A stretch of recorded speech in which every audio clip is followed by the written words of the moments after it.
Делаю маникюр по мудборду от клиента. Сам по себе дизайн несложный, главное иметь необходимые материалы. Покрывать ногти буду вот таким билдер-гелем в молочном оттенке. Делаю все по классике, выкладываю гель максимально на готовность, чтобы было как можно меньше пилить. Ну и после опила перехожу к выкладке страз. Пожалуй, единственная сложность в этом дизайне — это выкладывать стразы и следить за тем, чтобы они не расползлись в разные стороны.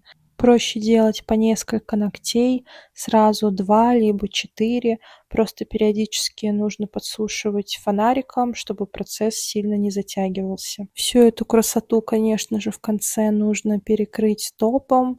И в итоге вот такой результат у нас получился. В завершении маникюра прохожусь сухим маслом для увлажнения кутикулы. И мне кажется, результат получился один в один, как и на референсе.